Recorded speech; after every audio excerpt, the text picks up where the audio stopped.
कोई को पता नहीं है कि श्रेष्ठ ते श्रेष्ठ इंद्रिय तो वो तीसरी आंख है जो शंकर जी को, महादेव को दिखाई जाती है।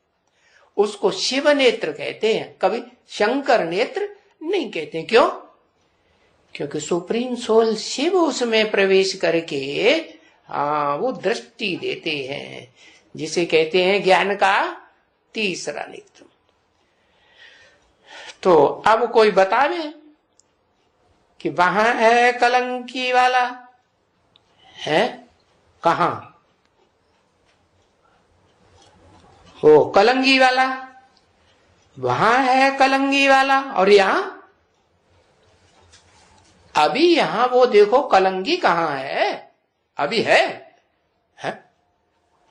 वो जिम्मेवारी का वो जो ताज है, पवित्रता की जिम्मेवारी, मयूर की यादगार, जो भारत में आज भी मोर को राष्ट्रीय पक्षी माना हुआ है। कोई मोर को मारेगा ना तो उतनी सजा देंगे जितनी मनुष्य को मारने की सजा होती है।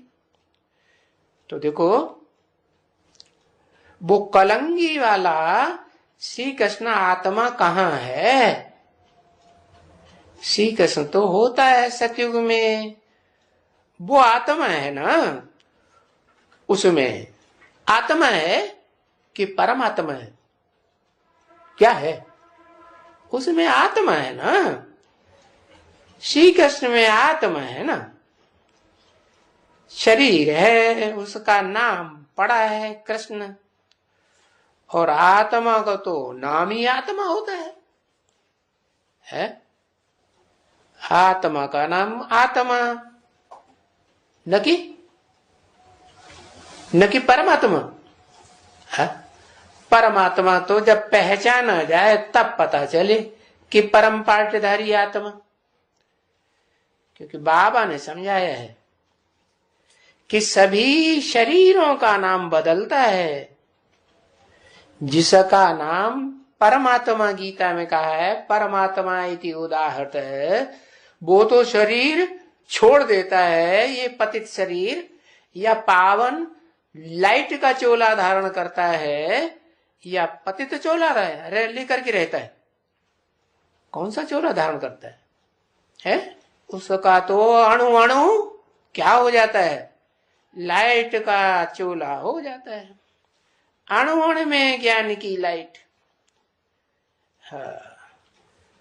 तो इस दुनिया में तो ये स्थूल शरीरों का नाम पड़ता है। स्थूल शरीर तो पकड़ा जा सकता है, इन आंखों से देखा जा सकता है, लेकिन वो जो परमात्मा है जिसका नाम पड़ा, वो इन आंखों से देखा जा सकता है?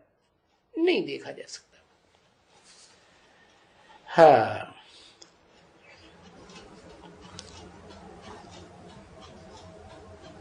प्रातः क्लास का 7 तारीख का अक्टूबर का 1967, शनिवार का 3रा पेज, 5वीं लाइन। आत्मा ने एक शरीर छोड़ा, फिर दूसरा लिया, तो शरीर का दूसरा नाम पड़ जाता है। और यहां जिसका संगम भी कृष्ण नाम पड़ता है, उसको दूसरा शरीर मिलता है। यहां संगम में दूसरा शरीर मिलता है। उन युगों में तो दूसरे शरीर मिलते हैं। सतयुग हो, चाहे त्रेता हो, चाहे कलयुग हो, दूसरे शरीर मिलते हैं ना, तो नाम बदल जाता है। और यहां तो पतित शरीर जो है, जब तक है तब तक उसे परमात्मा कहा जाएगा? नहीं। परमात्मा कब कहा जाए?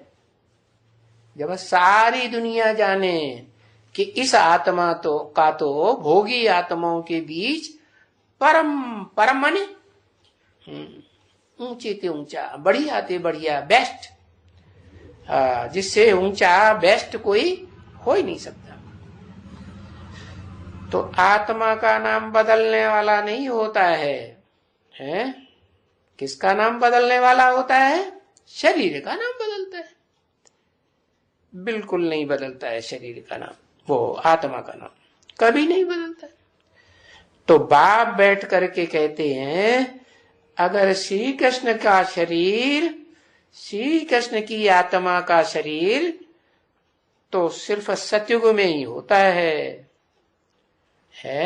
संगम युग में श्री कृष्ण की आत्मा जब इस संसार में संगम युगी कृष्ण के रूप में प्रत्यक्ष होगी तो वो 16 कला संपूर्ण होगी।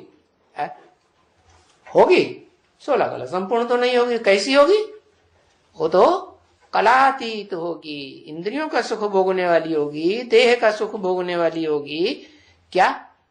या मन बुद्धि का सुख भोगने वाली होगी। बताया अव्यक्त होगी। जैसे बाप अव्यक्त है तो वो भी बताया। बस इतनी बात समझने की है। यही तो पहले नंबर वाला। तो जो पहले नंबर वाला है वो कौन सी युग का है? श्री कृष्ण है पहले नंबर वाला है, पुरुषोत्तम संगम युगी।